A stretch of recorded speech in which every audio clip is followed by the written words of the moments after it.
Hadirin sidang jemaah Jumat yang dimuliakan oleh Allah Subhanahu wa taala. Hari ini berapa banyak orang yang sama dengan kita. Matanya masih berkedip, jantungnya masih berdetak, darahnya masih mengalir, tapi mereka masih banyak meramaikan jalanan. Mereka masih ramai di jalan. Mereka masih beramai sibuk dengan pekerjaan duniawinya di pasar. Mereka masih banyak di kantor. Padahal ini adalah sebuah panggilan dari Allah Subhanahu wa taala. Lalu apa yang dicabut oleh Allah dari mereka? Yang Allah cabut dari mereka adalah rasa takut yang ada di dalam hati. Kesehatannya masih ada. Justru kata Ustadz, nikmat sehat itu mesti disyukuri, betul. Tapi nikmat sehat itu akan berubah menjadi nikmat kalau dibarengi dengan rasa takut yang ada kepada Allah Subhanahu wa taala.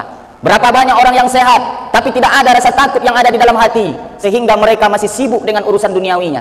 Mereka masih sibuk dengan hartanya. Mereka masih sibuk dengan pekerjaannya. Mereka masih sibuk dengan jualannya. Akhirnya mereka tak mau datang ke rumah Allah Subhanahu wa taala. Kalaulah badan sudah tak sehat, kalaulah badan sudah sakit, terbaring lemah kaku di dalam ruangan ICU rumah sakit, sayup-sayup suara azan yang dikumandangkan oleh azin, hayya 'alas shalah, sayup-sayup suara itu dibawa oleh angin sampai ke dalam celah-celah jendela dalam kamar ruangan rumah sakit. Suara itu terus dibawa oleh angin sampai ke dalam lubang telinganya, terus masuk sampai ke gendang telinganya. Akhirnya suara itu mendarat tepat di dalam lubuk hatinya yang paling dalam. Respon satu-satunya yang terjadi adalah menetes, mengalir air mata penyesalan. Menyesal karena tak mau datang ke masjid. Dulu di waktu badan itu kuat, di waktu badan itu sehat, tak mau datang ke rumah Allah, memenuhi panggilan Allah, sibuk dengan hartanya, sibuk dengan jualannya, sibuk dengan pekerjaannya, sibuk dengan urusan duniawinya. Akhirnya ketika badan itu sudah tak sehat, sudah sakit, terbaring lemah kaku di dalam ruangan rumah sakit, barulah penyesalan itu datang. Kemana kita di waktu sehat? Kemana badan waktu kuat? Maka satu-satunya respon yang terjadi adalah mengalir air mata.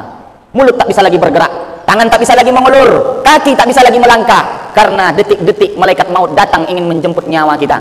Maka yang terjadi adalah penyesalan. Lam tarji'al ayyamul lati madat, hari yang telah berlalu tak akan pernah diulang kembali. Mana orang kaya? Mana orang yang punya kuasa? Mana orang yang kuat? Ketika badan itu sudah terkulai, tak ada lagi daya upaya, menunggu malaikat maut datang, semua sudah tak lagi berguna dan tak lagi bermakna di hadapan Allah Subhanahu wa taala.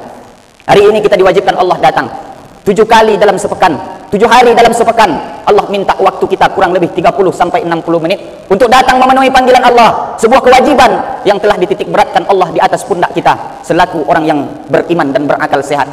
Orang yang beriman, orang yang takut kepada Allah, orang yang percaya bahwa Allah itu ada, orang yang percaya bahwa mati itu adalah kepastian. Maka hari ini kita dipanggil oleh Allah Subhanahu wa taala. Kita datang memenuhi panggilan itu. Tapi berapa banyak orang yang masih belum terpanggil? Berapa banyak orang yang masih belum mau datang? Berapa banyak orang yang masih mementingkan dunianya dibandingkan panggilan Sang Penciptanya? Apa yang Allah tarik dari hatinya?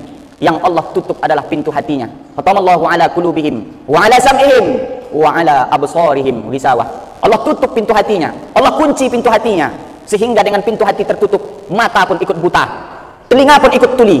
La ta'mal absaru, yang buta bukan matanya, walakin ta'mal qulubul lati fis sudur. Justru yang buta itu adalah pintu hatinya. Hatinya sudah ditutup Allah, tak mau lagi mendengar kebenaran, tak mau lagi datang memenuhi panggilan Allah, tak lagi suka dengan pengajian, tak lagi mau mendengarkan nasihat ulama, mendengarkan nasihat orang tua. Mereka sibuk dengan urusan mereka. Ketika itu nanti mereka akan menyesal. Mereka hari ini diawang-awang, mereka diangan-angankan oleh setan bahwa mereka adalah orang yang kekal dan abadi. Mereka adalah orang yang akan mendapatkan keberuntungan kalau mereka tak datang ke masjid. Kalau mereka datang memenuhi panggilan Allah, terhindar bisnisnya, rusak jualannya, hancur dunianya. Itulah angan-angan yang diberikan setan, sehingga mereka tak mau datang ke masjid, sehingga mereka tak mau lagi datang ke rumah Allah. Hari ini kita dipanggil Allah. Andaikan hati kita masih belum mau datang, apa yang dijanjikan oleh atasanmu sehingga kau begitu mudah meninggalkan sholat Jumat ini? Apa yang dijanjikan oleh anak istrimu sehingga engkau tak mau datang memenuhi panggilan Allah? Apa yang diberikan jaminan oleh dunia ini kepadamu sehingga engkau begitu mudah dan enteng saja tak mau datang ke masjid memenuhi panggilan yang sekali dalam sepekan ini? Andaikan panggilan yang sekali sepekan ini kita pun tak sempat datang, andaikan panggilan yang sekali sepekan ini pun kita tak mau datang, bagaimanalah mungkin agaknya panggilan Allah yang 5 waktu sehari semalam? Apa yang akan kita bawa mati? Apa yang akan kita pertanggungjawabkan di hadapan Allah? Bahwa semua itu akan kita pertanggungjawabkan di hadapan Allah, wahai saudaraku. Dunia ini hanya sementara. Dunia ini hanyalah sebuah permainan. Setiap permainan pasti akan berakhir, dan setiap akhir itu akan selalu datang penyesalan. Maka orang yang hari ini masih lalai, orang yang hari ini masih tak mau datang ke rumah Allah, orang yang hari ini tak mau datang memenuhi panggilan Allah, ingat, isma syi'ta fa innaka mayyit. hiduplah sesuka hatimu. Hiduplah sesuka hatimu. Mau jadi orang kaya, silakan. Mau jadi orang yang angkuh dan sombong, silakan. Mau jadi orang yang rakus dan tamak, silakan. Ismasita fa innaka mayyit. Ingat, engkau akan menjadi mayat. Ketika badan sudah terbujur kaku, keranda sudah mulai diusung, dimasukkan ke dalam liang lahat, dihimpit dengan papan, lalu dihimpit lagi dengan tanah. Ketika itu tak ada yang bisa menolong. Yaumul la yanfa'u malun. Hari itu harta tak lagi berguna, wala banun, anak lagi tidak bermanfaat. Yang akan menolong kita di dalam liang lahat itu adalah amal perbuatan, amal ibadah, amal soleh yang pernah kita lakukan semasa hidup di dunia. Hari ini kalau kau ingin menjadi orang yang kaya, rakus dan tamak, silakan. Ingin menjadi orang yang tak mau datang ke masjid, silakan. Orang yang ingin tak mau lagi datang memenuhi panggilan Allah, silakan. Ingat, hidup ini akan mati, saudaraku. Hidup ini akan berakhir, saudaraku. Apa yang akan engkau pertanggungjawabkan di hadapan Allah kelak nanti ketika engkau sudah datang menghadap Allah Subhanahu wa taala.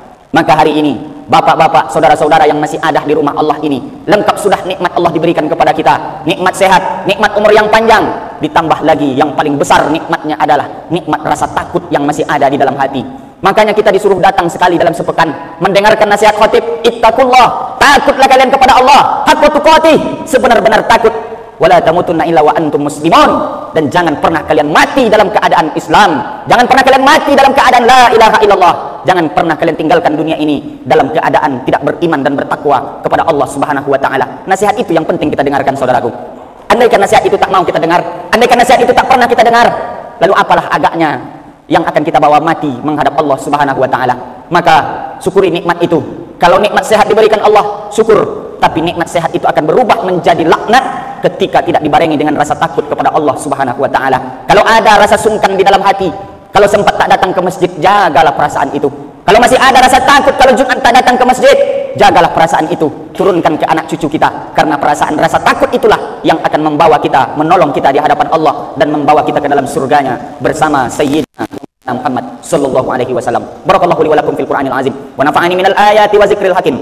Wa taqabbala minni wa minkum tilawatahu innahu wa huwal ghafurur rahim.